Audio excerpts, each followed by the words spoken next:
행복하기 좋은 날, 내일이 아닌 바로 오늘. 오늘도 부처님의 말씀 듣도록 하겠습니다. 부처님 말씀 중에 술과 관련된 말씀이 많습니다. 그만큼 우리에게 많은 영향을 끼치는 존재라는 뜻이겠죠. 하지만 대부분의 사람들이 술하면 부정적인 이미지를 떠올립니다. 이 영상에서는 불교 경전인 아함경소, 술에 대한 가르침을 살펴보고자 합니다. 불교에서의 술이란 어떤 의미인가요? 아함경 제20권 사문품편에 따르면 술은 번뇌의 아버지이고 더러운 것의 어머니라고 나와 있습니다. 또한 아함경 제14권 우암품편에서도 술은 근심과 걱정을 불러오고 몸을 상하게 하며 지혜를 없애고 어리석음을 자라게 한다고 했습니다. 즉 술은 인간의 정신세계를 피폐하게 하는 근본 원인이라는 것입니다. 왜 이렇게 술을 경계하라고 하셨나요? 인간에게는 5가지 감각기관, 눈, 귀, 코, 혀, 그리고 몸이 있고 이를 통해 외부 세계로부터 정보를 받아들입니다. 그리고 받아들인 정보들을 뇌에서 분석해서 판단하는데 이때 감정 상태나 상황에 따라 왜곡되거나 과장되기도 합니다. 그래서 같은 일이라도 받아들이는 사람에 따라 다르게 해석될 수 있습니다. 특히 술을 마시면 이성보다는 감성이 앞서는데 이로 인해 잘못된 판단을 내릴 확률이 높아지며 그로 인한 문제가 발생하기도 합니다. 그렇다면 어떻게 해야 할까요? 첫째, 술을 마시지 않는 것입니다. 그러나 사회생활을 하다 보면 피치 못할 사정으로 술을 마셔야 할 때가 있습니다. 이럴 때는 최대한 적게 마시고 절제해야 합니다. 둘째, 취하도록 마시지 않아야 합니다. 셋째, 자신의 주량을 알고 있어야 합니다. 넷째, 술자리 분위기에 휩쓸리지 말아야 합니다. 다섯째, 음주 후 행동을 조심해야 합니다. 여섯째, 과음했다면 다음 날 충분한 휴식을 취해야 합니다. 일곱째, 스스로 금주 의지를 다져야 합니다. 여덟째, 절주 모임 등에 참여하거나 전문가의 도움을 받는 것도 좋습니다. 오늘날 한국 사회는 알코올 중독자가 증가하면서 심각한 사회 문제가 되고 있습니다. 이러한 현실에서 불자라면 마땅히 술을 멀리해야 하고 만약 어쩔 수 없이 술을 마셨다면 반드시 반성하고 참회하며 다시는 그러지 않겠다고 다짐해야 합니다. 이것이 진정한 불자의 자세이자 올바른 삶의 태도이기 때문입니다. 부처님의 다름 좋은 말씀 듣고 가겠습니다. 마음이 번거로우면 세상이 번거롭고 마음이 밝고 깨끗하면 세상 또한 밝고 깨끗해진다. 얼룩새의 몸뚱이는 하나지만 몸의 색깔은 수없이 많듯이 사람 역시 몸은 하나지만 마음의 얼룩은 얼룩새보다 더 많으니라. 마치 마른 풀이 불에 탈 때 만족할 데가 없듯이 범부도 또한 그와 같아서 욕심을 다 채워도 만족함이 없나이다. 항상 마음을 잘 다스리고 말과 행동을 조심하는 사람은 비록 어려운 일을 만나도 괴로워하는 일이 없다. 그것은 진리에 살고 진리를 아는 총명한 사람이기 때문에 괴로움은 결코 존재하지 않기 때문이다. 참다운 지혜는 늙고 병들고 죽음의 바다를 건너는 견고한 배이며 또 무명의 어두움을 밝히는 매우 밝은 등불이며 모든 병든 자에 좋은 약이고 번뇌의 나무를 베는 예리한 도끼이다. 최고의 목적을 달성하기 위해 열심히 노력하고 마음의 나태함을 물리치고 부지런히 정진하며 건강한 몸과 지혜의 힘을 두루 갖추고 무소의 뿔처럼 혼자서 가라. 1000마디의 말을 외운다 해도 그 뜻이 바르지 않으면 들어서 마음의 산란함을 없애주는 유익한 말 한마디만 못하다. 건강은 자신에게 가장 큰 이익이 되고 만족은 최고의 재산이다. 친구 간의 두터운 신의는 가장 고귀한 것이며 열반은 최고의 행복이다. 그대가 세상의 온갖 번뇌에서 벗어나려거든 반드시 욕심을 적게 가져라. 욕심이 적은 사람은 편안하고 즐겁지만 욕심이 많은 사람은 비록 천상에 살아도 몹시 괴로울 것이다. 욕심이 많은 사람은 비록 부유해도 가난하지만 욕심이 적은 사람은 가난해도 부유하다. 좋은 말은 다음 4가지 조건을 갖추어야 한다. 첫째, 객관적 사실에 근거한 적절한 말. 둘째, 판단이나 이유가 타당한 법다운 말. 셋째, 목적에 적합하여 듣기에 좋은 말. 넷째, 도덕적으로나 법적으로 올바른 진실한 말이 그것이다. 존경과 겸손, 만족과 감사할 줄 아는 마음, 그리고 때때로 진리의 가르침을 듣는 것이야말로 더 없는 행복이다. 어리석은 사람은 자신이 나쁜 짓을 하면서도 결코 나쁜 짓을 하고 있다는 사실을 스스로 느끼지 못한다. 그러므로 그 사람은 예기치 못한 어느 날 자신이 저지른 나쁜 짓에 의해 마침내 큰 손해를 입게 된다. 아무리 맛있는 음식을 대해도 너무 지나치게 먹으면 안 된다. 먹는 양을 절제하여 자신의 몸을 이롭게 하는데 그쳐야 한다. 자제하기 어렵고 가벼워서 제멋대로 해내는 마음을 억제하는 일은 훌륭하다. 억제된 마음은 행복의 보금자리더라. 어리석은 사람은 자신을 돌보지 않고 남의 허물만 찾는다. 성내지도 않고 원망하지도 않는 그대를 보고 욕하고 손가락질하는 자가 있더라도 마음을 깨끗이 하여 앙심을 품지 않는다면 그 허물은 도리어 그 사람에게 갈 것이다. 역풍에 흙을 날리면 흙이 도리어 자신에게로 돌아오듯이 육체적으로 악한 행동을 하지 말라. 언어로 악한 행동을 하지 말라. 마음으로 악한 행동을 하지 말라. 대신 육체적으로 좋은 일을 하며 말로써 좋은 일을 하며 마음으로써 좋은 일을 하여라. 두려움을 갖지 말고 선행을 많이 하여라. 육체로서 좋은 일을 하고 말로써 좋은 일을 한다면 그 사람은 이 세상에서도 행복하고 저 세상에서도 행복하게 살 수 있을 것이다. 좋은 말은 다음의 조건을 갖추어야 한다. 첫째, 객관적 사실에 근거한 말. 둘째, 판단이나 이유가 타당한 말. 셋째, 목적에 적합하고 듣기에 적합한 말. 넷째, 올바르고 진실한 말이 그것이다. 우리의 목숨은 무상하고 인생은 잠깐이다. 부지런히 닦아 저 불멸의 곳으로 나아가라. 사람은 좋지 못한 재난을 보거든 마음을 가두고 악한 생각을 없애지 않으면 안 된다. 그리하여 온갖 탐욕과 성냄을 없애야 한다. 소를 치는 사람은 봄의 들판에 새싹이 자라면 소를 놓아먹이되 그의 소떼들이 가는 곳을 지키고 주의를 게을리하지 않는다. 사람 또한 이와 같이 하여 자기의 마음이 어떻게 움직이고 있는가를 항상 지키고 있지 않도록 해야 한다. 다른 사람의 잘못을 지적하지 말아야 한다. 언젠가는 틀림없이 나를 해칠 것이다. 만일 다른 사람을 헐뜯는 말을 듣거든 그곳을 곧장 떠나 귀를 씻어야 한다. 그렇지 않으면 자신의 몸과 마음이 상하게 된다. 이 몸은 깨달음이 없으니 마치 초목과 같다. 이 몸은 움직이지 않으니 허수아 비와 같다. 이 몸은 깨끗하지 못하니 온갖 더러움으로 가득 차 있는 시궁창과 같다. 나쁜 짓을 멀리하고 선행을 쌓아라. 좋은 일을 하는데 게으르면 마음은 저절로 나쁜 짓을 하게 된다. 혹시라도 나쁜 짓을 했다면 그것을 되풀이하지는 말라. 악행은 괴로움을 남기게 되고 선행은 즐거움을 남기게 된다. 일찍이 자기가 저지른 죄업을 이제는 선업으로 뒤덮는 사람은 급사 구름을 뚫고 나선 달과도 같이 이 누리를 비친다. 5가지 욕심 즉 재물 여자 욕심 명예 목숨에 물든 사람은 그물에 걸린 새와 같다. 5가지 욕심에 빠진 사람은 마치 칼날을 밟고 있는 것과 같다. 5가지 욕심에 빠진 사람은 독초를 안고 있는 것과 같다. 그러므로 지혜 있는 사람은 5가지 욕심의 늪에 빠지지 않도록 항상 노력해야 한다. 지혜가 없는 곳에서 지혜가 나올 수가 없다. 빛과 빛이 아닌 것이 하나가 될 수 없듯이 지혜와 무지도 이와 마찬가지다. 대상이 되는 사물 그 자체는 아름답지도 추하지도 않다. 다만 사람의 생각과 느낌이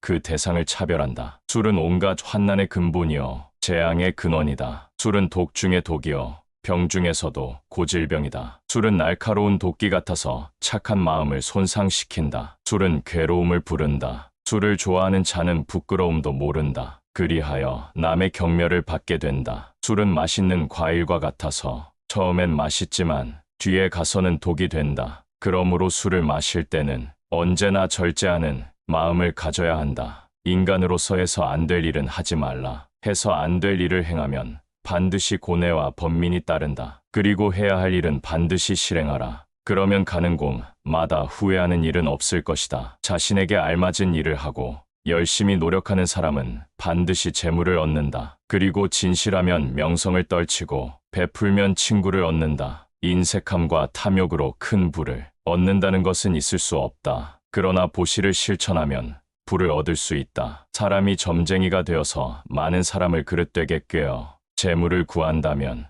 이 죄로 말미암아 지옥 속에서 한없는 고통을 받아야 하고 지옥 생활이 끝난 다음에는 그 죄로 인해 악업의 몸을 얻고 태어나 계속 고통을 받게 될 것이다. 중생에게 베푸는 것이 여러 가지지만 법을 베푸는 것이 제일이니 비록 무중생에게 복을 베풀어도 한 사람을 이끌어 진리에 눈뜨게 하는 이만 못하니라. 가장 훌륭한 보시는 법으로 베푸는 법시이다. 수행을 많이 했다 해도 수행한 것을 자랑하지 말라. 그런 마음으로 자신을 자랑하고 남을 업신여기면 수행하면 할수록 번뇌만 늘어날 뿐이다. 깨닫지 못하면 부처가 중생이고 깨달으면 중생이 부처다. 어리석으면 부처가 중생이지만 지혜로우면 중생이 부처다. 남의 허물은 보기 쉬워도 자기 허물은 보기 어렵다. 남의 허물은 겨처럼 까불어 흩어버리면서 자기 허물은 투정꾼이 나쁜 패를 감추듯 한다. 남의 허물은 찾아내어 항상 불평을 품은 사람은 번뇌의 때가 점점 자란다. 미래에 해야 할 일을 준비하라.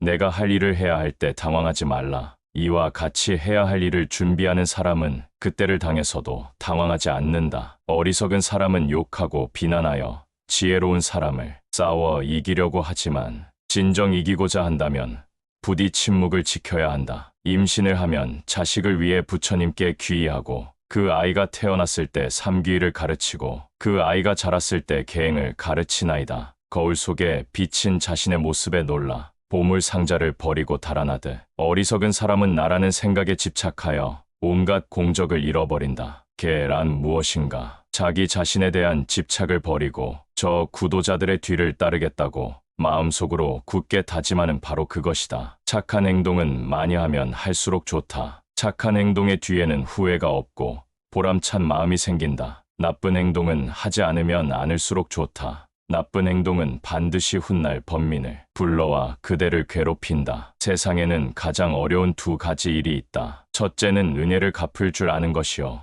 둘째는 큰 은혜는 물론 조그만 은혜라도 결코 잊지 않아야 한다. 큰 은혜는 물론 아주 작은 은혜라도 잊지 않고 은혜 갚기를 더디게 해서는 안 된다. 사람은 번뇌 때문에 죄를 짓고 죄 때문에 고통을 받는다. 번뇌와 죄 고통은 삼륜차의 세 바퀴와 같이 끝없이 구른다. 이것을 가리켜서 윤회라고 한다. 마음은 안에 있는 것도 아니요. 바깥에 있는 것도 아니요. 중간에 있는 것도 아니다. 마음은 파랑, 노랑, 빨강, 하양, 까망 등의 빛깔도 아니다. 그대는 알아야 한다. 마음은 빛깔이 없어 볼 수도 없으며 머무는 곳도 없어 붙잡을 수도 없는 것이다. 배움이 적은 사람은 소처럼 늙어간다. 몸집은 불어나지만 지혜는 불어나지 않는다. 그러므로 학식이 많고 진리의 가르침을 잘 지켜 지혜로우며 진리를 깨닫기에 노력하는 사람들을 가까이 하라. 질문 내용이 벌써 어리석은 질문이에요. 내 아이가 부모를 닮지 않는다면 내 아이가 아니고 남의 아이이지 어떻게 내 아이입니까? 그런 생각 자체가 잘못된 거예요. 질문자가 남편을 부정적으로 보고 자기 자신을 부정적으로 보기 때문에 내 아이는 엄마 아빠를 안 닮았으면 좋겠다 하고 생각하게 된 겁니다. 가능성이 없는 것을 바라고 있는 거예요. 아이가 엄마와 아빠를 안 닮는 게 더 이상하고 잘못된 일입니다. 아이가 엄마와 아빠를 닮는 건 좋은 일이에요. 나를 닮아야 내 아이이지 나를 안 닮았는데 어떻게 내 아이예요? 질문자가 애를 낳았는데 내 얼굴하고 아무 데도 닮은 게 없다면 내 아이가 아닌 것 같잖아요. 아이는 뭐든지 다 나를 닮을 수밖에 없습니다. 이것은 변함없는 자연의 법칙이에요. 그러니 이제부터는 생각을 바꿔야 합니다. 먼저 자기 자신에 대해 부정적으로 생각했던 것을 긍정적으로 봐야 합니다. 그리고 남편도 있는 그대로 괜찮은 사람입니다. 술을 마시거나 돈 씀씀이에는 문제가 있지만 그 정도는 사람이 사는 데 있어서 큰 문제가 아니에요. 나도 조금 부족한 면이 있지만 그래도 괜찮은 사람입니다. 이렇게 생각해야 우리 아이에게 엄마와 아빠는 괜찮은 사람이 되는 거예요. 아이에 대해서도 엄마와 아빠를 닮지 않았으면 좋겠다고 바랄 게 아니라 가능하면 엄마와 아빠를 닮았으면 좋겠다고 생각할 정도로 자신감을 가져야 합니다. 만약 기도를 한다면 이렇게 기도해야 합니다. 나는 괜찮은 사람입니다. 우리 남편은 좋은 사람입니다. 남편에게 몇 가지 안 좋은 모습들이 있지만 그렇다고 해서 모든 걸 나쁘게 보지는 말라는 겁니다. 남편이 나와 의논도 없이 대출을 받고 술도 자주 먹는 문제들이 있음에도 불구하고 질문자는 같이 살기로 결정했다는 사실이 중요해요. 그 말은 그 외에는 남편에게 괜찮은 점이 있다는 뜻이잖아요. 질문자는 꼭 남편을 위해서 희생하면서 사는 게 아니잖아요. 남편에게도 괜찮은 점이 있기 때문에 같이 살고 있는 겁니다. 이것저것 계산해 보니까 그래도 같이 사는 게 낫겠다는 결론이 난 거예요. 우리 남편은 좋은 사람입니다. 하는 말은 남편은 나쁜 사람인데 억지로 좋은 사람이라고 생각하라는 뜻이 아닙니다. 질문자가 이미 남편을 괜찮은 사람으로 보고 있다는 뜻입니다. 몇 가지 문제가 있지만 괜찮은 사람이라고 생각하니까 같이 살기로 마음을 먹은 거예요. 그러니 아이들이 엄마와 아빠를 닮아도 괜찮습니다. 물론 안 좋은 모습은 닮지 않았으면 좋겠지만 사람은 누구나 다 몇 가지 안 좋은 모습을 갖고 있습니다. 남편과 계속 살기로 했으면 문제가 좀 있더라도 남편을 긍정적으로 봐야 합니다. 항상 저는 괜찮은 사람입니다. 우리 남편은 좋은 사람입니다. 이렇게 기도를 해야 돼요.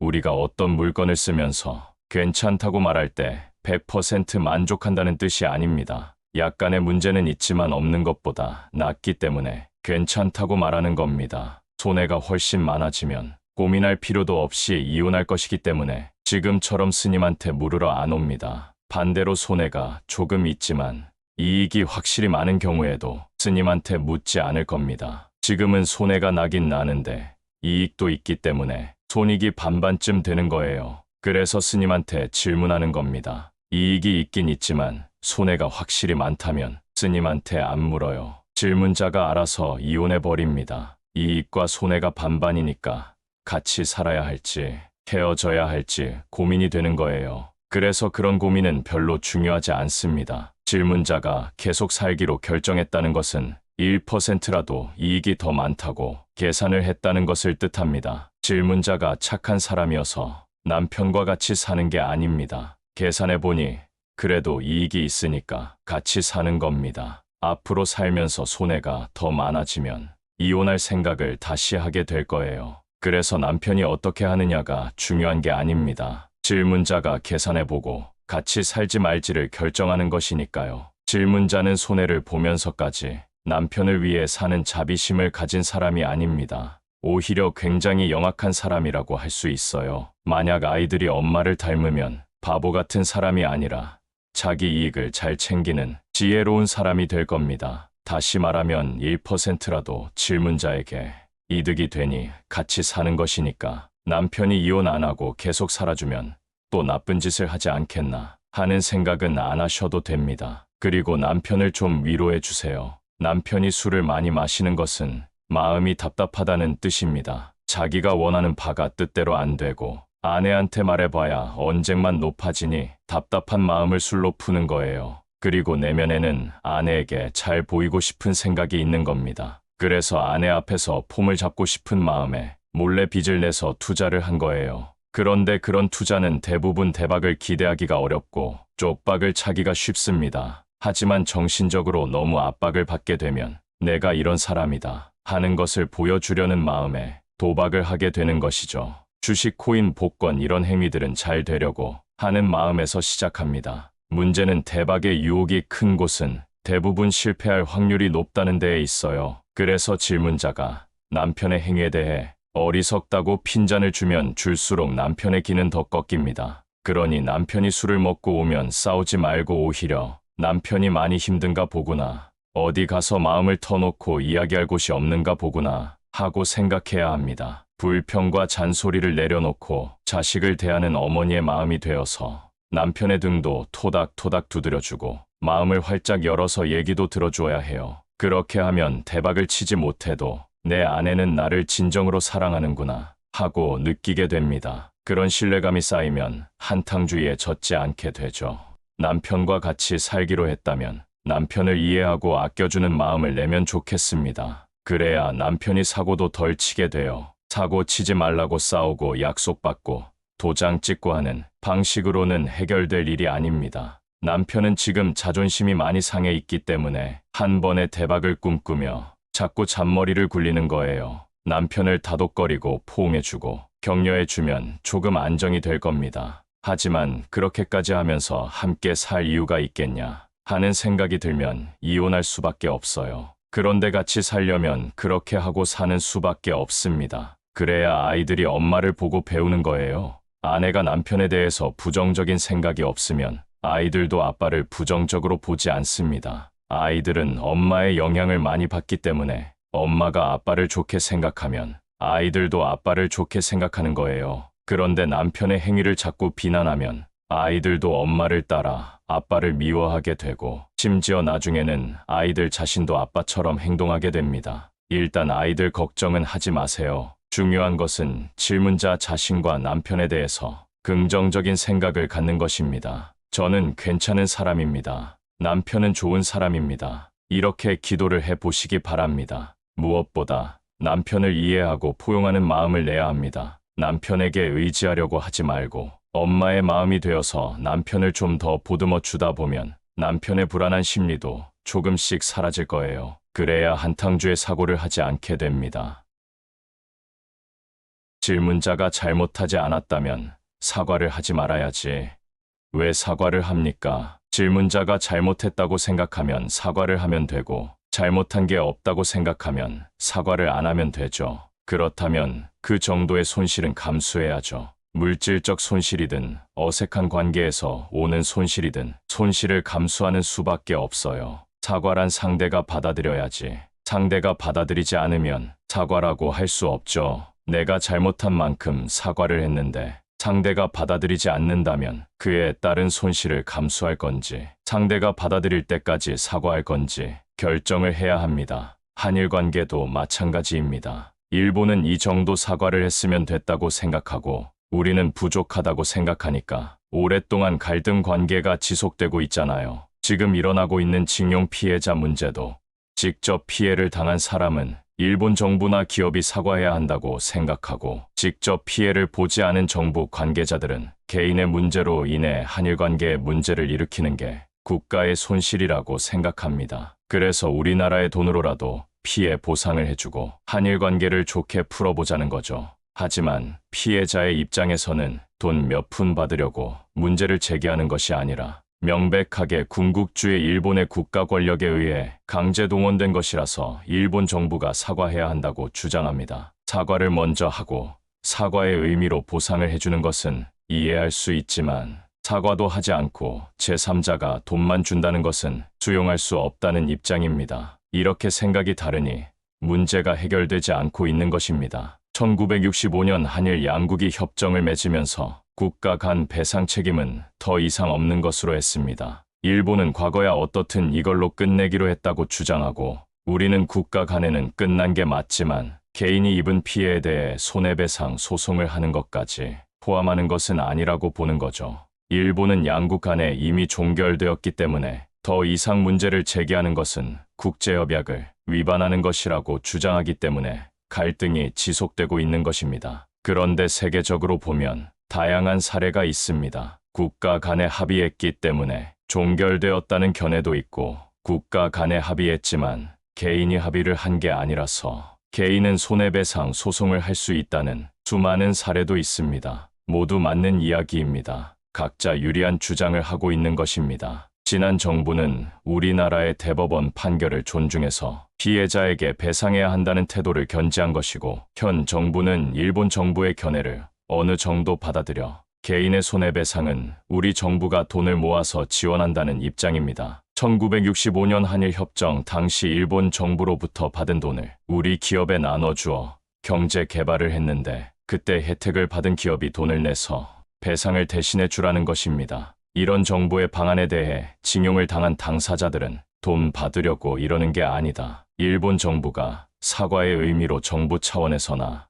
해당 기업이 돈을 내야 한다 하고 주장합니다. 이에 대해 우리나라 대법원에서 판결한 내용은 일본 정부가 아니라 일본 기업이 배상해야 한다는 것입니다. 강제징용 피해자들은 일본에 가서 강제 노역을 한 기업에 소송을 한 것이고 판결에서 승소를 했기 때문에 일본 기업이 배상하지 않으면 한국에 있는 해당 기업의 재산을 압류 처분하면 됩니다. 그런데 일본 정부가 그 기업이 배상하지 못하도록 압력을 넣고 있기 때문에 갈등이 더 심각한 것이에요. 이처럼 사과를 하고 상대가 받아들이면 적절한 선에서 갈등이 해소됩니다. 제자가 스승에게 화를 내는 게 있을 수 있는 일이라고 생각하면 사과를 받아들일 수 있는데 감히 제자가 어떻게 스승에게 그럴 수 있냐고 생각한다면 그 정도의 사과로는 수용하지 못하는 거예요. 질문자는 스승이 먼저 화를 내놓고 그 정도를 가지고 쫀쫀하게 그러느냐고 생각하기 때문에 더욱더 선생 자격이 없다는 생각이 드는 겁니다. 그동안 존경했던 마음도 헛일이었다는 생각이 들고요. 그렇기 때문에 죄송하다고 아무리 말을 해도 문제가 해결되지 않고 있는 거예요. 그러니 이 정도 선에서 갈등을 끌고 가면서 대면대면하든지 안 그러면 용서를 받을 때까지 엎드려 빌든지 결정을 해야 합니다. 선생님 죽을 죄를 지었습니다. 얼마나 가슴이 아팠겠습니까? 제가 그때는 화가 나서 눈에 뵈는 것이 없어서 그만 불충을 저질렀습니다 하고 눈에 띄는 사과를 해보든지요. 그래도 안 풀릴 수 있어요. 질문자가 조금만 사과해서 결과를 무마하려고 하는 얄팍한 수를 내기 때문에 생기는 번뇌입니다. 부처님께서는 어떤 사람이 나에게 욕을 했다. 그러나 나는 그것을 받아들이지 않았다. 그러자 그는 화를 내며 돌아갔다. 내가 만약 받아들였다면 2번, 3번 계속해서 욕을 했을 것이다. 라고 말씀하셨습니다. 이처럼 누군가 내게 나쁜 말을 할 때에는 한 귀로 듣고 한 귀로 흘려버리는 자세가 필요합니다. 물론 쉽지는 않습니다. 하지만 그럴수록 마음을 굳게 먹고 상대방의 말을 무시하는 연습을 해야 합니다. 그래야 쓸데없는 감정 소모를 하지 않을 수 있고 스트레스도 덜 받을 수 있습니다. 또한 내가 저 사람보다 훨씬 낫다라는 생각을 가질 수도 있습니다. 실제로 하버드 대학에서 실시한 조사에 따르면 자신감이 높은 사람일수록 타인으로부터 부정적인 평가를 받았을 때 이를 대수롭지 않게 여기는 경향이 있는 것으로 나타났습니다. 즉, 자존감이 높을수록 정신적으로 건강하다는 의미입니다. 따라서 평소 긍정적인 마음가짐을 갖는 것이 중요합니다. 부처님의 말씀 중에서도 특히 유명한 것이 삼보선입니다. 삼보선은 인간의 삶을 이해하는데 매우 중요한 가르침입니다. 이 가르침에 따르면 모든 삶은 고통이라는 것입니다. 인간은 삶을 살면서 항상 고통을 느끼게 됩니다. 하지만 이 고통을 극복할 수 있는 방법이 있습니다. 그것은 바로 무상한 자비심입니다. 부처님은 무상한 자비심을 가지고 살아가는 것이 인간의 본질이라고 말씀하셨습니다. 이러한 부처님의 말씀은 지금까지도 많은 사람들에게 큰 위로가 되어 왔습니다. 부처님께서는 일찍이 다음과 같이 말씀하셨습니다. 나는 세상에서 가장 위대한 왕이라고 생각하지 않는다. 또한 나는 이 세상에서 가장 높은 사람이라고도 생각하지 않는다. 그러나 나는 모든 생명체에게 행복을 가져다주는 자애로운 아버지라고 생각한다. 우리 모두는 자신만의 행복을 추구하며 살아갑니다. 그리고 그것을 얻기 위해 다양한 노력을 기울입니다. 하지만 과연 그러한 행위들이 진정한 행복을 가져다 줄 수 있을까요? 만약 그렇다면 왜 많은 사람들이 그토록 불행하다고 느끼는 것일까요?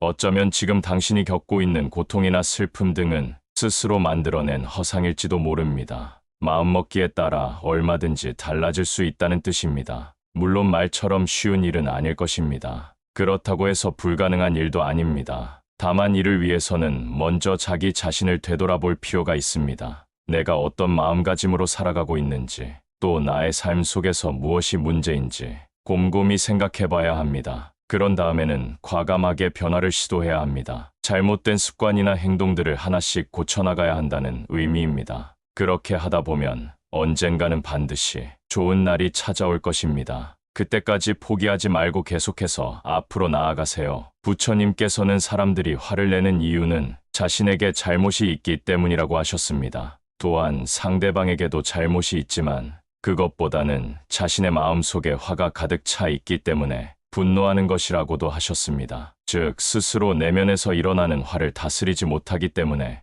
남에게 화를 낸다는 것입니다. 이처럼 불교에서는 인간의 모든 고통은 화로부터 시작된다고 보고 있습니다. 그렇다면 어떻게 해야 화를 다스릴 수 있을까요? 우선 가장 중요한 것은 욕심을 버리는 것입니다. 내가 원하는 대로 되지 않는다고 해서 쉽게 화를 내고 짜증을 부린다면 결국 나만 손해입니다. 그리고 두 번째로 남을 이해하고 용서하는 자세를 가져야 합니다. 마지막으로 항상 긍정적으로 생각해야 합니다. 세상에는 좋은 일도 있고 나쁜 일도 있는 법입니다. 어떤 일이든 부정적으로만 생각한다면 결코 행복해질 수 없습니다. 따라서 어떠한 상황에서도 긍정적인 면을 보려고 노력해야 합니다. 부처님께서는 삼계는 오직 마음일 뿐이요 모든 현상은 오로지 식일 뿐이다 라고 하셨습니다. 이 세상에서 벌어지고 있는 온갖 일들이 모두 마음먹기에 달렸다는 뜻입니다. 그런데 사람들은 자신의 마음 속에 들어있는 욕심이나 분노 등 부정적인 감정들을 다스리지 못하고 끊임없이 고통 속에서 살아가고 있습니다. 하지만 불교에서는 그러한 괴로움으로부터 벗어날 수 있는 방법을 제시하고 있습니다. 바로 마음챙김이라는 수행법입니다. 윗바사나 명상이라고도 불리는 마음챙김은 현재 일어나고 있는 상황을 객관적으로 관찰하는 훈련을 통해 스스로의 마음을 다스리는 법을 터득하게 해줍니다. 이를 통해 인간 내면의 갈등과 번뇌로부터 자유로워질 수 있게 되는 것입니다. 부처님께서는 제자들에게 늘 이렇게 말씀하십니다. 나는 너희들을 위해 법을 설한다. 그러나 나의 가르침대로 살지 않는 사람은 나도 어찌할 수 없다. 이 말씀이야말로 불교의 핵심이라고 할 수 있습니다. 불교란 바로 자기 자신답게 사는 길이기 때문입니다. 따라서 불자라면 누구나 스스로 생각하고 판단하고 행동해야 합니다. 남들이 어떻게 살든 그것은 중요하지 않습니다. 오직 내 삶만이 있을 뿐입니다. 그리고 이를 위해서는 무엇보다 먼저 마음속에서 일어나는 욕심과 집착을 버려야 합니다. 그래야만 비로소 자유롭고 행복한 삶을 살아갈 수 있기 때문입니다. 부처님께서는 마음속에서 악을 생각하고 입으로 말하며 몸으로 행하면 죄는 비록 작더라도 재앙은 크다고 하셨습니다. 이처럼 마음속에서부터 선을 생각하고 말로 표현하며 행동으로 옮기는 사람은 복덕도 크고 화도 적을 것입니다. 그러나 반대로 악한 일을 생각하고 말하고 행동하는 사람은 아무리 작은 잘못이라도 큰 재앙을 부르게 됩니다. 그렇기 때문에 항상 선한 마음가짐을 가지고 실천해야 합니다. 부처님께서는 이렇게 말씀하셨습니다. 어떤 사람이 남에게 욕설을 퍼부었다면 그것은 마치 많은 기름을 가지고서 등잔불을 켜는 것과 같다. 불은 크고 기름은 많지만 심지가 없으면 어떻게 되겠는가? 아무리 노력해도 빛을 낼 수 없다. 이와 마찬가지로 마음속에 분노심을 품고 있으면 스스로도 괴로울 뿐만 아니라 주위 사람들에게도 피해를 준다. 부처님께서는 이렇게 말씀하셨습니다. 나는 말로써 사람들을 인도하지 않는다. 나는 다만 침묵으로써 가르친다. 이는 진리와 깨달음, 그리고 해탈로 가는 길에서 언어라는 수단이 얼마나 무력한지를 잘 보여주는 대목입니다. 실제로 많은 수행자들이 언어보다는 침묵을 통해 자신의 내면 세계를 들여다보고 이를 통해 궁극적 진리에 도달합니다. 하지만 그렇다고 해서 모든 불교 경전이나 법문 등이 모두 다 의미 없는 소리라고 생각해서는 곤란합니다. 비록 직접적인 가르침은 아니지만 그것을 이해하고 실천하는 데 있어 큰 도움을 주는 것도 사실이기 때문입니다. 특히 불경 속에는 수많은 비유와 우화가 등장하는데 이것이야말로 삶의 지혜를 터득하기 위한 가장 훌륭한 방편이라 할 수 있습니다. 부처님께서는 사람들이 서로 다투는 모습을 보시고 이렇게 말씀하셨습니다. 저 어리석은 사람들은 자기 마음속에서 일어난 나쁜 생각을 가지고 저렇듯 남을 해치려 하는구나. 마치 하늘을 나는 새가 제 날개 그림자를 보고 놀라는 것처럼 말이다. 하늘을 나는 새가 제 날개 그림자를 보고 놀란다는 뜻의 자승자박이라는 사자성어가 있습니다. 자신이 만든 줄로 제 몸을 스스로 묶는다는 의미입니다. 이와 같은 일이 벌어지는 이유는 무엇일까요? 그것은 바로 욕심 때문입니다. 내가 원하는 대로 상대방이 움직여주지 않으면 화가 나고 화를 내다 보면 결국 싸움이 벌어집니다. 그리고 그렇게 시작된 싸움은 걷잡을 수 없이 커져 돌이킬 수 없는 지경에 이르게 됩니다. 그렇다면 어떻게 해야 할까요?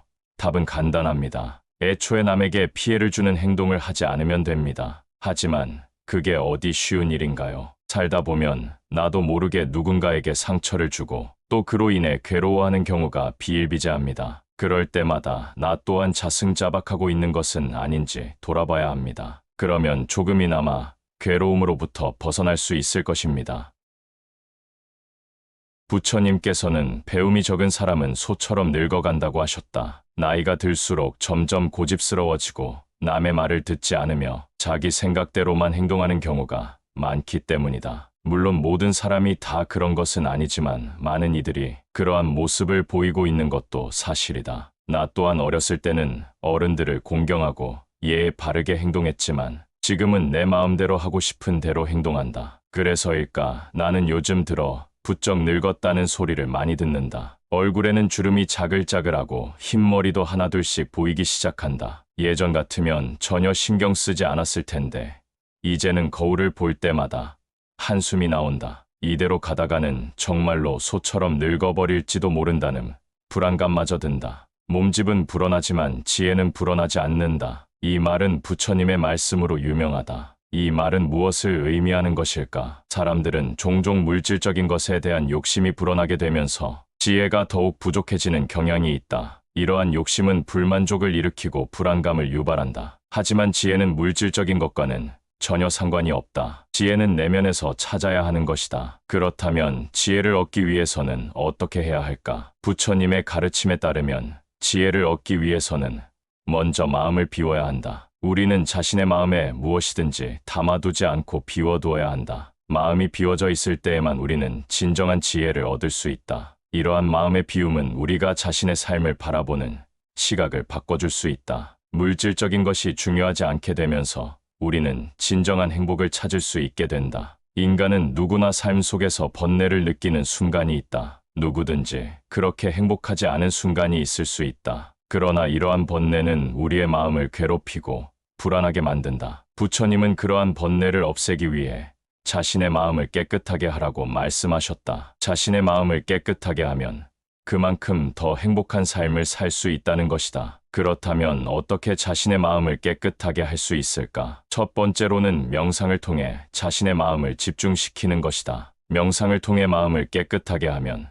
스트레스와 불안감을 해소할 수 있다. 두 번째로는 긍정적인 생각을 하자. 긍정적인 생각을 하면 자신의 마음을 깨끗하게 할 수 있다. 마지막으로는 자신의 마음을 통제하자. 자신의 마음을 통제하면 그만큼 더 행복한 삶을 살 수 있다. 부처님 말씀처럼 자신의 번뇌를 없애면 더 행복한 삶을 살 수 있다. 그러니 자신의 마음을 깨끗하게 하기 위해 노력해보자. 부처님께서는 모든 중생들이 가지고 있는 괴로움의 원인인 탐진치 삼독심에서 벗어나려면 우선적으로 자기 자신의 마음 속에 자리 잡고 있는 탐욕과 분노, 어리석음이라는 세 가지 독을 제거해야 한다고 강조하셨다. 이는 곧 불교 수행의 핵심이라고 할 수 있는데 이를 위해 가장 효과적인 방법 중 하나가 바로 참선 명상이다. 그렇다면 왜 하필이면 참선일까? 그것은 선이란 말 그대로 고요히 생각한다는 뜻이기 때문이다. 즉 잡념이나 망상 없이 고요하게 앉아서 오직 한 가지 일에만 정신을 집중하는 것이야말로 인간의 내면 세계를 정화하고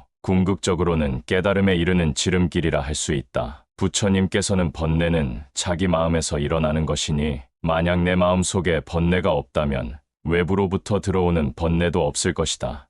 라고 말씀하셨다. 즉 스스로 만든 번뇌로 인해 괴로워하는 사람들이 많다는 뜻이다. 그렇다면 이처럼 괴로운 번뇌란 무엇일까? 불교에서는 인간의 정신세계를 크게 오온이라는 5가지 요소로 설명한다. 오온이란 색수, 상, 행식 등 5가지 감각기관인 눈, 귀, 코, 혀, 몸 또는 의식작용을 의미한다. 여기서 말하는 식이란 인식작용을 뜻한다. 다시 말해 세상 모든 일들을 보고 듣고 냄새 맡고 맛보고 만지고 생각하는 과정 자체가 모두 번뇌라는 말이다. 예컨대 사랑하는 사람과의 이별이나 배신감 같은 부정적인 감정 또한 일종의 번뇌다. 이렇게 보면 인생사 대부분이 번뇌와 관련되어 있다고 할 수 있다. 그렇다면 어떻게 해야 번뇌에서 벗어날 수 있을까? 우선 가장 좋은 방법은 나에게 괴로움을 주는 원인을 제거하는 것이다. 이를테면 누군가와의 갈등 때문에 괴롭다면 상대방과의 관계를 개선하기 위해 노력해야 한다. 하지만 그것이 쉽지 않다면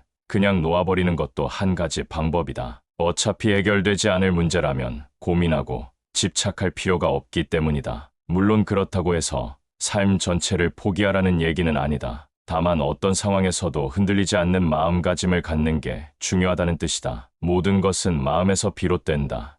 이 말씀은 부처님께서 하신 말씀 중 하나이다. 우리는 일상생활에서 번뇌와 스트레스로 인해 몸이 아프고 불편한 상황을 자주 겪는다. 하지만 이러한 상황은 마음에서 비롯된 것이다. 부처님은 인간의 마음은 참됨, 참되지 않음, 무한함, 광명함, 광적함, 광란함, 평정함, 부드러움, 그리고 진리의 9가지 성격으로 이루어져 있다고 말씀하셨다. 이 중에서도 참되지 않음이란 성격은 인간의 번뇌와 고통의 근원이다. 우리는 자신의 마음을 잘 관찰하고 참되지 않은 생각과 감정을 극복해 나가야 한다. 이를 위해서는 명상과 같은 심신수련이 필요하다. 부처님의 말씀처럼 마음이 바르면 모든 것이 바르다. 우리는 건강한 마음으로 건강한 삶을 살아가야 한다. 부처님은 모든 것은 마음이 지배한다라고 말씀하셨다. 즉, 우리가 생각하는 대로 행동하게 된다는 것이다. 이러한 이유로 부처님은 번뇌를 근본적인 문제로 꼽으셨다. 번뇌란 마음의 불안, 걱정, 괴로움 등을 의미한다. 이러한 번뇌는 우리 몸에 나쁜 영향을 미친다. 불안하고 걱정이 많은 사람은 몸이 긴장되어 근육통, 두통, 소화불량 등의 증상을 느끼게 된다. 또한 마음이 불안해지면 잠도 잘 오지 않는다. 잠이 부족하면 면역력이 떨어져 각종 질병에 걸릴 확률이 높아진다. 따라서 우리는 번뇌를 해결하기 위해 마음을 다스리는 법을 배워야 한다. 명상, 요가, 운동 등 다양한 방법으로 마음을 진정시키고 건강한 삶을 살아가자. 마음이 불편하면 몸도 불편하다. 이 말은 우리나라에서 흔히 쓰이는 속담 중 하나이다. 이 속담은 마음의 상태가 몸에 미치는 영향을 경고하는 것이다. 그리고 이와 비슷한 말씀이 부처님의 입에서도 나왔다. 부처님은 번뇌는 곧 몸을 해치는 근본이다라고 말씀하셨다. 이 말씀은 우리가 자신의 마음을 조절하지 못하면 그것이 몸에 나쁜 영향을 미친다는 것을 말해주는 것이다. 우리가 스트레스를 받거나 불안감을 느끼면 그것이 몸에 나쁜 영향을 미치는 것은 누구나 알고 있다. 하지만 그것이 근본적인 문제라는 것은 쉽게 인식하지 못하는 경우가 많다. 우리는 일상적인 번뇌를 경험하면서도 그것이 몸에 미치는 영향을 인식하지 못한다. 그러나 부처님의 말씀은 그것이 근본적인 문제라는 것을 알려주고 있다. 따라서 우리는 번뇌를 해소하는 방법을 찾아서 그것이 몸에 미치는 영향을 최소화해야 한다. 이를 위해서는 명상이나 요가 등의 심신 안정을 위한 방법을 찾아서 실천해야 한다. 부처님 말씀 중 이 세상에 존재하는 당신의 번뇌는 반드시 자신의 몸을 해치고 번뇌는 진리를 해친다는 말씀이 있다. 이 말씀은 우리가 걱정하고 괴로워하는 것이 그 자체로 해결책이 되지 않는다는 것을 말해주고 있다. 우리는 걱정이나 괴로움에 빠지면 그것이 우리 자신의 몸을 해치는 것을 못 느끼고 있다. 걱정이나 괴로움이 커지면 우리의 머리와 몸은 불안과 스트레스로 가득 차게 된다. 이러한 상태가 오래 지속되면 우리의 몸은 병으로 변하게 된다. 또한 우리의 걱정이나 괴로움은 진리를 해치게 된다. 우리는 걱정이나 괴로움에 빠지면 그것이 우리의 생각을 흐리게 하고 우리의 판단력을 약화시킨다. 그 결과 우리는 진리를 보지 못하게 되고 잘못된 선택을 하게 된다. 따라서 우리는 걱정이나 괴로움에 빠지지 않도록 하고 그러한 상황이 오면 그것을 극복할 수 있는 방법을 찾아야 한다. 이를 통해 우리는 건강하고 행복한 삶을 살아갈 수 있을 것이다. 부처님께서는 번뇌는 독사보다 더 지독하다고 하셨다. 실제로 사람들이 가장 두려워하는 질병 중 하나인 암도 알고 보면 스트레스와 같은 마음의 병에서 비롯된다. 현대인들에게 있어 스트레스라는 단어는 마치 공기와도 같다. 누구나 살면서 크고 작은 스트레스를 경험한다. 하지만 이를 어떻게 해소하느냐에 따라 삶의 질은 크게 달라진다. 최근에는 명상이나 요가, 여행 등 다양한 방법들을 통해 스트레스를 해소하려는 사람들이 늘고 있다. 특히 불교에서는 참선 수행을 통해 내면의 평화를 찾을 수 있다고 강조한다. 그렇다면 과연 참선이란 무엇일까? 참선은 말 그대로 선을 참고한다는 뜻이다. 여기서 선이란 범어로 드야나라고 하는데 고요히 생각함 또는 사유수라 번역할 수 있다. 즉 화두를 들고 깊이 사색하여 깨달음을 얻는 수행법이라 할 수 있다. 한국불교문화사업단 관계자는 참선은 일상생활 속에서 일어나는 모든 일들을 한 번쯤 돌이켜보고 반성하며 보다 나은 방향으로 나아갈 수 있도록 도와준다며 특히 복잡한 사회구조 속에서 살아가는 현대인들에게 꼭 필요한 수행법이라고 설명했다. 그렇다면 왜 하필이면 많은 수행법 중에서도 참선을 해야 할까? 먼저 참선은 자기 스스로 문제를 해결하도록 돕는다는 점에서 큰 의미가 있다. 또한 집중력 향상에도 도움이 된다. 마지막으로 잡념을 없애주고 불안감을 감소시켜주는 효과가 있다.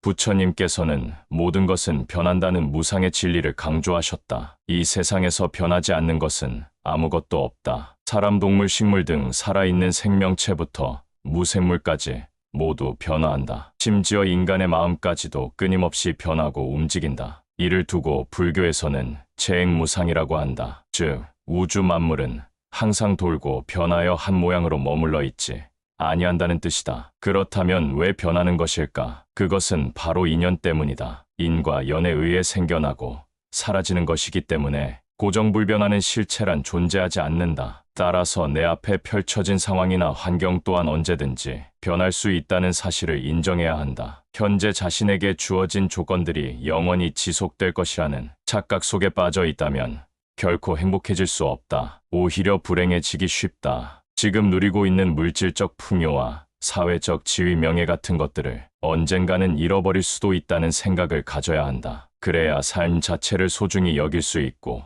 보다 가치 있게 살아갈 수 있다. 부처님의 말씀은 우리들에게 귀중한 지혜를 전달해주고 있다. 우리들은 인생을 살아가면서 늘 무엇인가를 추구하고 있다. 그러나 우리들이 추구하는 것들은 모두 일시적인 것들이다. 우리들은 늘 더 많은 돈, 더 큰 집, 더 멋진 차, 더 좋은 직장 등을 원하고 있다. 그러나 이러한 것들은 모두 일시적인 것들이다. 그것들은 언젠가는 모두 사라질 것이다. 부처님은 이러한 것들이 모두 일시적인 것들임을 알리고 우리들에게 영원한 것은 없다는 것을 깨닫게 해준다. 그리고 부처님은 우리들에게 모든 집착과 탐욕을 버리라고 조언한다. 우리들은 무엇인가를 추구할 때 그것에 대한 집착과 탐욕으로 인해 어떤 것도 얻을 수 없게 된다. 부처님의 말씀은 우리들에게 어디에도 얽매임이 없이 아무 것에도 집착하지 않는 삶을 추구하라는 교훈을 전달해준다. 이러한 삶을 살면 우리들은 진정한 행복을 느낄 수 있을 것이다. 부처님의 말씀 중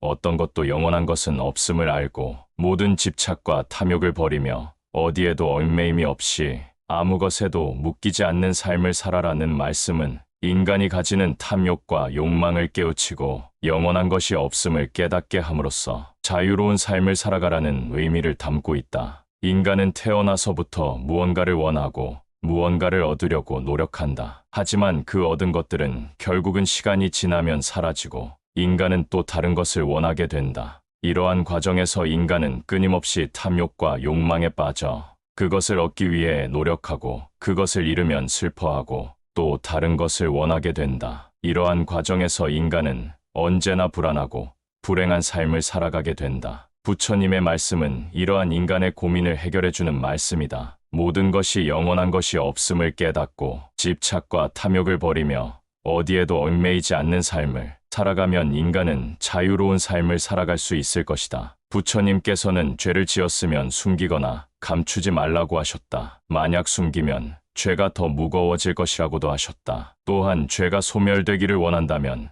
참회하고 부끄러워하며 악행을 멈추고 선행을 닦아야 한다고 가르치셨다. 이는 불교에서 말하는 업보윤의 설과도 관련이 깊다. 사람이 짓는 선악의 행위에는 반드시 그 과보가 따르는데 지은 선업이나 악업 등 자신이 행한 일들이 원인이 되어 다음 생에 또다시 태어난다는 것이다. 따라서 현생에서 저지른 잘못을 뉘우치고 반성하는 자세로 살아간다면 보다 나은 삶을 살 수 있을 것이다. 우리는 매일매일 다양한 일들로 인해 마음이 번거로워지곤 한다. 일상생활에서는 물론이고 사람들과의 대화, SNS 뉴스 등을 통해 들어오는 정보들까지 모두 마음을 번거롭게 만들어준다. 하지만 부처님의 말씀을 통해 우리는 마음이 번거로워지면 세상도 번거로워진다는 것을 알 수 있다. 우리가 마음을 밝고 깨끗하게 유지한다면 세상도 밝고 깨끗해질 것이다. 마음을 밝고 깨끗하게 유지하는 방법은 무엇일까? 불교에서는 수행을 통해 마음을 깨끗하게 만들어 나가는 것을 강조한다. 수행은 다양한 방법으로 이루어질 수 있지만 일상생활에서 우리가 실천할 수 있는 방법 중 하나는 명상이다. 명상은 마음을 정화시키고 깨끗하게 만들어주는 효과가 있다. 하루 10분씩이라도 명상을 실천해보면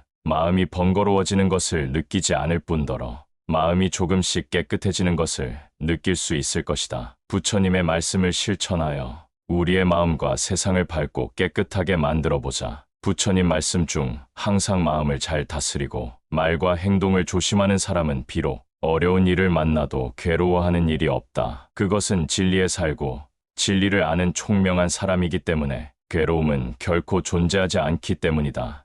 는 말씀이 있다. 이 말은 매우 깊은 의미를 담고 있다. 우리는 어려운 상황에 처하면 불안과 두려움, 분노와 같은 감정이 우리를 휩쓸게 된다. 이러한 감정들은 우리를 더욱 괴롭히고 어려운 상황을 해결하는데 도움이 되지 않는다. 하지만 부처님은 이러한 감정들을 잘 다스리고 조심스럽게 말과 행동을 취하는 사람은 어려운 일을 만나도 괴로워하지 않는다고 말씀하신다. 이는 우리가 어려운 상황에서도 냉정하게 상황을 판단하고 감정을 잘 다스리며 올바른 판단과 행동을 취할 수 있다면 어려움을 극복할 수 있다는 의미이다. 이를 위해서는 우리는 매일매일 부처님의 가르침을 생각하며 노력하는 것이 필요하다. 부처님의 가르침을 마음에 새기고 일상생활에서도 항상 조심스럽게 말과 행동을 취하면 어려운 일을 만나도 괴로워하지 않을 수 있을 것이다. 탐욕하지 않고 속이지 않으며 갈망도 없고 위선도 없으며 혼탁과 미혹을 버리고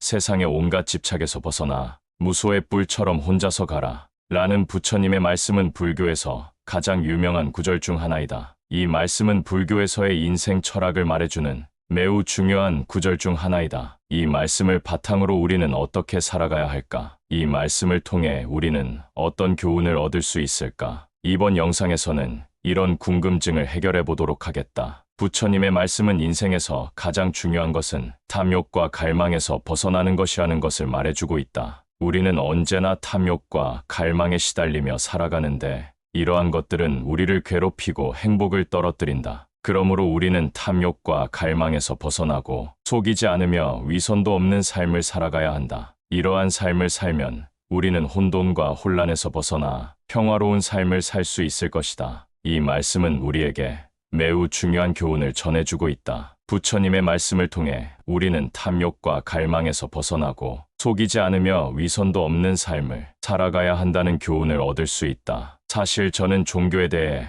큰 관심이 없지만 부처님 말씀은 언제나 마음에 와닿는다. 이번에 들은 부처님 말씀은 선과 악에 대한 이야기였다. 사람들은 선행도 하고 악행도 하지만 그것들은 늘 그 값을 치른다는 것이다. 그리고 자신이 지은 선과 악의 과보는 없어져 사라지는 것이 아니라 지금 받는 과보로서 알 수 있다는 것이다. 이 말씀을 듣고 나니 자신의 행동에 대해 다시 한번 생각해 보게 되었다. 어떤 행동을 하면 그것이 어떤 결과를 가져올지, 그 결과가 나에게 어떤 영향을 미칠지 생각해 보면서 살아가야겠다는 이 말씀을 듣고 나니 자신의 행동에 대해 다시 한번 생각해 보게 되었다. 어떤 행동을 하면 그것이 어떤 결과를 가져올지, 그 결과가 나에게 어떤 영향을 미칠지 생각해 보면서 살아가야겠다는 생각이 들었다. 부처님 말씀은 늘 마음에 와닿는다.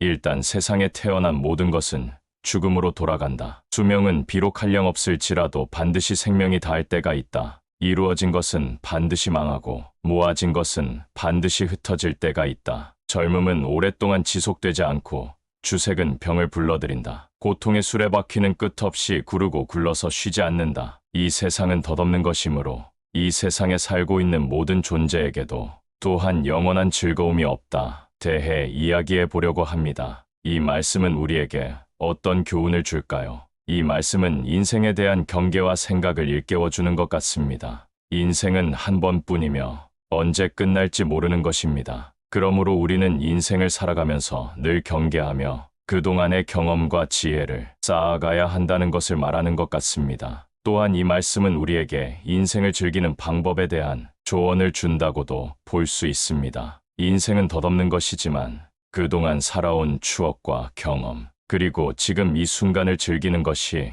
얼마나 소중한지를 알려주는 것 같습니다. 항상 예절을 잘 지키고 윗사람을 섬기는 사람에게는 네 가지 복이 저절로 자라나니 아름다움과 힘과 장수와 안락함이 그것이다. 이 말씀은 고대 인도의 수도인 베네시아에서 살았던 스님들이 부처님께 물었던 질문에 대한 대답 중 하나입니다. 이 말씀은 단순한 예절만을 지키라는 것이 아니라 그것이 내면에서 발원하는 예절이어야 한다는 것을 말하고 있습니다. 이제부터 저는 이 말씀을 바탕으로 예절이란 무엇인지, 그리고 왜 예절을 지켜야 하는지에 대해 이야기해 보려고 합니다. 예절은 상대방을 존중하고 배려하는 마음에서 시작됩니다. 예를 들어 상대방과 대화를 할 때는 상대방의 말을 잘 들어주어야 합니다. 이는 상대방의 생각을 존중하고 그들의 감정을 이해하려는 의지를 보여주는 것입니다. 또한 예절은 상대방을 위한 것이기 때문에 상대방이 불편해하지 않도록 배려하는 것이 중요합니다. 예를 들어 대화를 할 때 상대방이 불편해할 만한 주제를 건드리거나 불쾌한 말투로 말하는 것은 예절에 어긋나는 것입니다. 이처럼 예절은 상대방을 존중하고 배려하는 마음에서 시작되며 그것이 내면에서 발원하는 것이어야 합니다. 이번에는 부처님의 말씀 중 하나인 만약 부끄러워하는 마음을 버리면 모든 공덕을 잃어버린다. 부끄러움이 있는 사람은 선한 법이 있거니와 만약 부끄러움이 없는 사람은 금수와 다를 바가 없는 것이다. 에 대해 이야기해 보려고 합니다. 부처님의 말씀은 매우 깊은 의미를 담고 있습니다. 부끄러움의 의미와 부끄러움이 없는 사람이 금수와 다를 바가 없는 이유에 대해 알아보도록 하겠습니다. 부끄러움이란 자신의 행동이나 생각이 옳지 않다고 생각하여 다른 사람들에게 드러내기 부끄러워하는 마음을 말합니다. 부끄러움이 있는 사람은 자신의 행동이나 생각에 대해 책임감을 가지고 있으며 그에 따라 자신의 행동을 교정하거나 생각을 바꾸려고 노력합니다. 반면 부끄러움이 없는 사람은 자신의 행동이나 생각에 대해 책임감을 가지지 않으며 그에 따라 자신의 행동을 교정하지 않거나 생각을 바꾸려 하지 않습니다. 이러한 부끄러움의 의미는 인간관계에서 매우 중요합니다. 부끄러움이 있는 사람은 다른 사람들에게 더욱 존경받고 더욱 사랑받습니다. 부끄러움이 없는 사람은 금수와 다를 바가 없습니다. 금수는 자신의 행동이나 생각에 대해 책임감을 가지지 않으며 그에 따라 자신의 행동을 교정하지 않거나 생각을 바꾸려 하지 않습니다. 이러한 금수와 같은 사람은 다른 사람들에게 불쾌감을 줄 뿐만 아니라 자신의 인간관계를 망치는 원인이 됩니다. 따라서 부끄러움의 의미를 잘 이해하고 부끄러움이 있는 사람이 되도록 노력해야 합니다. 오늘은 부처님의 말씀 중 하나인 자기 자신을 이기는 일은 남을 뛰어 이기는 일보다 난 것, 그러니 자신을 억제하고 항상 절제하는 사람이 되라 대해 이야기해 보려고 합니다. 이 말씀은 어디서든 자주 언급되는데요. 그만큼 인간이라는 존재가 자신의 욕심과 감정을 억제하는 것이 얼마나 어려운 일인지를 잘 보여주는 말씀이 아닐까 싶습니다. 저도 자신을 이기는 일이 얼마나 어려운지, 그리고 그것이 얼마나 중요한 일인지를 매번 느끼고 있습니다. 그럼 이제부터 자신을 이기는 일이란 무엇인지, 그리고 그것이 남을 이기는 일보다 왜 더 어려운 것인지 알아보도록 하겠습니다. 자신을 이기는 일이란 자신의 욕심과 감정을 억제하고 그것에 따라 행동하는 것을 말합니다. 이것은 매우 어려운 일입니다. 왜냐하면 인간은 본능적으로 자신의 욕심과 감정을 충족시키려는 경향이 있기 때문입니다. 그래서 자신을 이기는 일은 매우 어렵습니다. 반면에 남을 이기는 일은 그리 어렵지 않습니다. 왜냐하면 다른 사람을 이기기 위해서는 그 사람을 이해하고 그에 맞게 대처하는 것이 필요하기 때문입니다. 그러나 자신을 이기기 위해서는 자신의 본성과 싸워야 하기 때문에 더욱 어렵습니다. 하지만 이것이 가능하다면 그것은 인간이 가장 강한 존재가 될 수 있는 길이 아닐까 싶습니다. 부처님의 말씀 중에 엄청나게 많은 재물과 먹을 것이 풍족한 사람이 그것을 혼자만을 위해서 사용한다면 이것은 파멸의 문이다 라는 말씀을 하셨습니다. 이 말씀은 우리가 재물이나 먹을 것이 풍족해져도 그것을 나 혼자만을 위해서 사용하면 결국 파멸을 맞이하게 된다는 것을 말하고 있습니다. 이 말씀은 현재의 소비 문화와 매우 밀접한 관련이 있습니다. 현재 우리는 자신이 가진 돈으로 원하는 것을 마음껏 살 수 있는 소비 문화를 즐기고 있습니다. 하지만 이 소비 문화가 나 혼자만을 위한 것이라면 결국은 파멸을 맞이하게 될 것입니다. 우리는 우리의 재물과 먹을 것을 나누어야 하며 이를 통해 서로가 서로를 돕고 사랑하는 사회를 만들어 나가야 합니다. 부처님의 명언 중 하나인 이 세상 어디에도 죽지 않는 생명은 없고 어떤 존재도 영원히 머물 수 없다. 생명이 있는 것은 모두가 죽고 인연으로 이루어진 것은 반드시 소멸된다는 이 엄중한 이치를 깨달아야 한다. 삶이 확실한 것이 아니라 오히려 죽음이 확실한 것이다. 다만 언제 죽을지를 모르기 때문에 마치 죽음이 없는 것처럼 착각하고 사는 것이 범부들의 어리석음이다. 에 대해 이야기해 보려고 합니다. 부처님의 명언에서는 삶과 죽음에 대한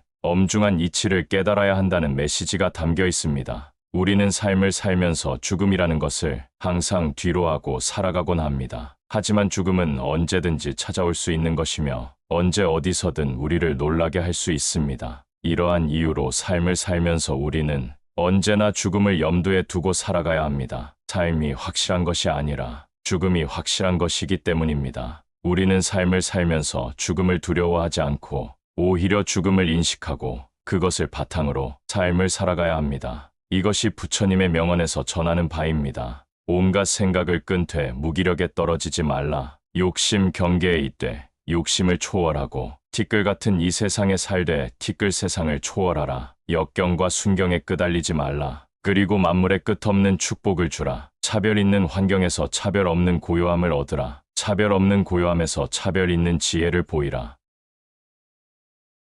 탐욕하지 않고 속이지 않으며 갈망도 없고 위선도 없으며 혼탁과 미혹을 버리고 세상의 온갖 집착에서 벗어나 무소의 뿔처럼 혼자서 가라. 수타니 파타. 자기가 한 말이 자신을 편안하게 만들지 않으며 다른 사람에게 마음의 상처를 주지 않으면 그 말은 좋은 말이요. 또한 그 말을 듣는 사람이 기쁘고 즐거우면 유쾌한 말이니 잘못을 저지르지 않는 선에서 유쾌한 말을 하라. 자바함경. 사람들은 선행도 하고 악행도 하나니 선과 악은 늘 그 값을 치룬다. 자신이 지은 선과 악의 과보는 없어져 사라지는 것이 아니다. 전에 그 사람이 무엇을 했는가는 지금 받는 과보로서 알 수 있나니 선행에는 선의 갚음이 따르고 악행에는 반드시 악의 과보가 따른다. 증이라 함경. 일단 세상에 태어난 모든 것은 죽음으로 돌아간다. 수명은 비록 한량없을지라도 반드시 생명이 닿을 때가 있다. 이루어진 것은 반드시 망하고 모아진 것은 반드시 흩어질 때가 있다. 젊음은 오랫동안 지속되지 않고 주색은 병을 불러들인다. 고통의 수레바퀴는 끝없이 구르고 굴러서 쉬지 않는다. 이 세상은 덧없는 것이므로 이 세상에 살고 있는 모든 존재에게도 또한 영원한 즐거움이 없다. 열반경. 항상 예절을 잘 지키고 윗사람을 섬기는 사람에게는 네 가지 복이 저절로 자라나니 아름다움과 힘과 장수와 안락함이 그것이다. 법구경. 자기가 큰 힘을 가지고 있으면서 약한 사람의 잘못을 참고 용서하는 것은 가장 훌륭한 참음이라 할 수 있으니 힘이 없으면 어찌 참고 용서하겠는가. 남에게 온갖 모욕을 당할지라도 힘 있는 사람이 스스로 참아내는 것은 가장 훌륭한 참음이니 스스로 힘이 없어 굴복하는 것이라면 그것을 어찌 참는 것이라 하겠는가. 차바함경. 만약 부끄러워하는 마음을 버리면 모든 공덕을 잃어버린다. 부끄러움이 있는 사람은 선한 법이 있거니와 만약 부끄러움이 없는 사람은 금수와 다를 바가 없는 것이다. 불유교경. 자기 자신을 이기는 일은 남을 뛰어 이기는 일보다 난 것. 그러니 자신을 억제하고 항상 절제하는 사람이 되라. 법구경. 엄청나게 많은 재물과 먹을 것이 풍족한 사람이 그것을 혼자만을 위해서 사용한다면 이것은 파멸의 문이다. 수타니 파타. 이 세상 어디에도 죽지 않는 생명은 없고 어떤 존재도 영원히 머물 수 없다. 생명이 있는 것은 모두가 죽고 인연으로 이루어진 것은 반드시 소멸된다는 이 엄중한 이치를 깨달아야 한다. 삶이 확실한 것이 아니라 오히려 죽음이 확실한 것이다. 다만 언제 죽을지를 모르기 때문에 마치 죽음이 없는 것처럼 착각하고 사는 것이 범부들의 어리석음이다. 자타카. 온갖 생각을 끈되 무기력에 떨어지지 말라. 욕심 경계에 있되 욕심을 초월하고 티끌 같은 이 세상에 살되 티끌 세상을 초월하라. 역경과 순경에 끄달리지 말라. 그리고 만물의 끝없는 축복을 주라. 차별 있는 환경에서 차별 없는 고요함을 얻으라. 차별 없는 고요함에서 차별 있는 지혜를 보이라. 아함경. 마치 어머니가 목숨을 걸고 외아들을 보호하듯 살아있는 모든 생명에 대해 한량없는 자비심을 일으켜야 한다. 수타니 파타. 복 공덕은 뜨거운 불도 태우지 못하고 바람에 날아가지 않는다. 또한 홍수가 세상을 휩쓸지라도 복은 떠내려가지 않나니 폭군과 흉악한 도적대가 어떤 사람의 재물을 강제로 빼앗을 때도 그 사람이 지은 복만은 빼앗아가지 못한다. 증이라 함경. 모든 현상은 한시도 정함 없이 변하는 것, 곧 생하고 멸하는 생멸의 법이니 이 생멸에 집착함을 놓으면 곧 고요한 열반의 경지에 이르는 것이다. 열반경. 사람의 겉모습만을 보고 선한 사람인지 악한 사람인지 말하지 말라. 구리 그릇에 순금으로 도금을 하면 겉은 화려하지만 속은 구리인 것처럼 겉으로 드러낸 말과 행동에는 꾸밈이 있어 그 속마음을 알 수 없다. 차바함경. 사람이 많은 허물을 가지고 있으면서도 스스로 뉘우치지 않고 허물을 그 마음에 머물게 하면 죄가 몸에 와 닿는 것이 마치 냇물이 바다로 들어가 점점 깊고 넓게 되는 것과 같다. 그러나 만일 사람이 허물이 있다면 스스로 허물임을 잘 알아서 악함을 고쳐 착함을 행하면 죄가 스스로 소멸하는 것이 마치 병자가 땀을 내고 점차 건강이 회복되어 가는 것과 같다. 42장경. 현명한 사람은 어떤 것에도 머무르지 않으며 사랑하지도 않고 미워하지도 않는다. 슬픔과 인색함이 이제 그를 더럽힐 수 없다. 연잎 위에 물방울이 결코 연잎을 더럽힐 수 없는 것 같이 수타니파타. 비록 100년을 살지라도 게으름에 빠져 정진하지 않는다면 부지런히 노력하며 사는 하루보다 못하다. 비록 100년을 살지라도 행실이 나쁘고 마음이 어지럽다면 마음의 고요를 지니고 덕행을 쌓으면서 사는 하루보다 못하다. 법구경. 불자로서 중생을 위하여 행해야 할 4가지 일이 있나니 4가지란 무엇인가? 첫째, 은혜롭게 베풀며, 둘째, 자애로운 말을 하며, 셋째, 요익한 행을 하며, 넷째, 평등한 이로움을 행함이다. 태품선생경. 어리석은 사람과 지혜로운 사람은 각기 2가지 특성이 있다. 어리석은 사람은 자신이 할 수 있는 일은 하지 않고 반대로 자신이 할 수 없는 일을 하려고 헛되이 애쓴다. 반면 지혜로운 사람은 자신이 할 수 없는 일은 하지 않으며 자기가 할 수 있는 일은 열심히 한다. 증이라 함경. 부처님께서 정각을 속히 성취할 수 있는 6가지 법을 말씀하셨나니, 첫째, 몸으로 항상 자비를 행하여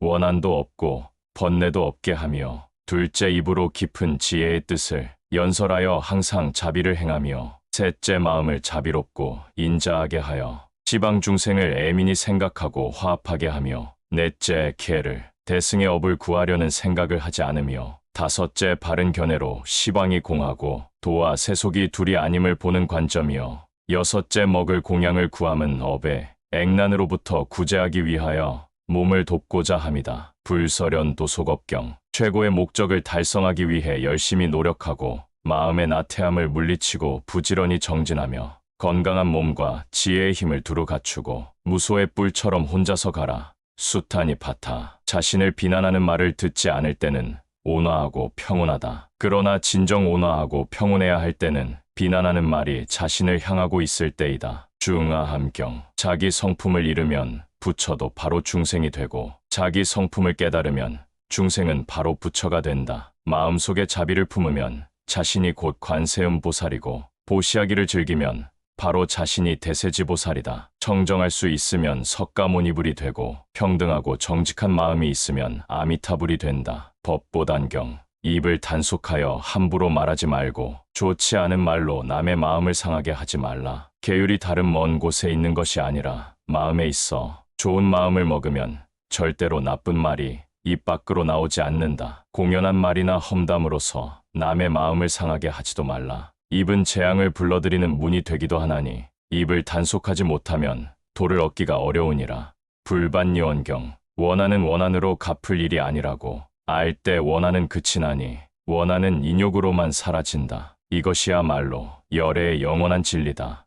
법구경. 자비는 4가지를 갖추어야 하나니, 첫째, 자비로서 시방의 중생을 생각하며, 둘째, 시방 중생에게 마치 어머니가 아들을 양육하듯 하며, 셋째, 시방 중생을 극히 애처롭고 불쌍하게 여기며, 넷째, 시방 중생을 내 몸과 다름없이 생각함이다. 불설현 도속업경. 마음과 말이 함께 어울리고 믿음 있게 행하여 하나가 된다면 이때의 청정한 자기 성품이 바로 사람이 본래부터 가지고 있는 부처이다. 자기 성품을 떠나 따로 부처란 있을 수 없다. 법보단경. 만일 너의 과거를 알고 싶으면 현재의 너를 보라. 현재는 과거의 결과이기 때문이다. 너의 미래를 알고 싶으면 현재의 자신을 보라. 현재가 미래의 원인이기 때문이다. 중아함경. 존경과 겸손, 만족과 감사할 줄 아는 마음, 그리고 때로는 진리의 가르침을 듣는 것, 이것이야말로 더 없는 행복이다. 수타니파타. 스스로 마음을 단정히 하여 부지런히 정진하고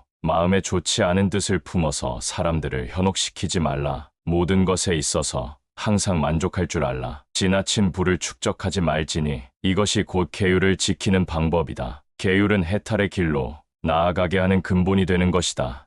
작은 악이라고 하여 가볍게 여긴다면 반드시 과보를 받나니 부모 자식 간에도 죽음의 갈림길에서는 각각 제 갈 길을 가게 된다. 비록 서로 만날지라도 죄과를 대신 받기를 원하지 않는다. 법구경. 자식이 부모를 공경하는데도 5가지가 있다. 받들어 봉양함에 모자람이 없게 하고 자기의 할 일을 먼저 부모에게 여쭈며 부모의 하시는 일에 순종하여 어기지 말며 부모의 바른 말씀을 어기지 말 것이며 부모가 하시는 바른 직업을 끊이지 않게 하는 것이다. 이처럼 자식이 부모에게 순종하고 공경하여 봉양하면 부모는 걱정이나 두려움이 없을 것이다. 선생경. 돈은 족함을 아는 데서 얻어지지 애착에서 얻어지지 않는다. 돈은 바른 생각에서 얻어지지 삿된 생각에서 얻어지지 않는다. 돈은 고요한 마음에서 얻어지지 찬란한 마음에서 얻어지지 않는다. 돈은 지혜를 통해 얻어지지 어리석음에서 얻어지지 않는다. 중화암경. 깊고도 견고한 뿌리를 가진 나무는 베어도 다시 자라나듯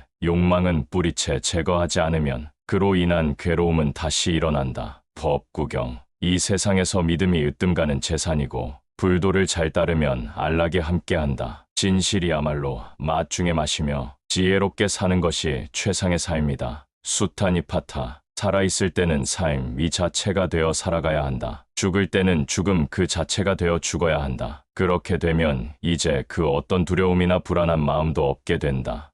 벼감록. 불법은 세간에 있고 세간을 벗어나서 깨달음이 있지 않으니 세간을 떠나서 보리를 찾는 것은 토끼의 뿔을 찾으려 하는 것과 같다. 법보단경. 1000마디의 말을 외운다 해도 그 뜻이 바르지 않으면 들어서 마음의 산란함을 없애주는 유익한 말 한마디만 못하다. 법구경. 어떻게 수행해야 도와 상응할 수 있습니까? 악을 짓지 말고 선을 행하라. 그거야 새 살 먹은 애라도 아는 일 아닙니까? 새 살 먹은 아이도 아는 말일지 모르지만 팔순 먹은 노인도 행하기 어려운 일이지.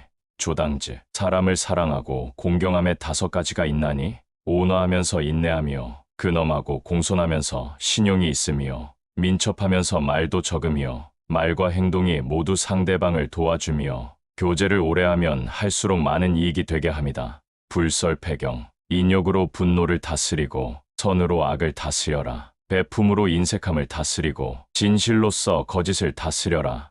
법구경. 자기는 풍족하게 살고 있으면서 늙고 병든 부모는 돌보지 않는다면 이것은 파멸의 문이다. 수타니파타. 지식에 대해서 계율이나 행위에 대해서 독단이나 맹신을 해서는 안 된다. 또 자기가 다른 사람보다 우월, 동등, 열등하다고 비교해서도 안 된다. 수타니파타. 명예를 얻고자 한다면 계율을 지키고 재물을 얻고자 한다면 보시를 행하고 덕망이 높아지고자 한다면 진실한 삶을 살고 좋은 것을 얻고자 한다면 먼저 은혜를 베풀어라.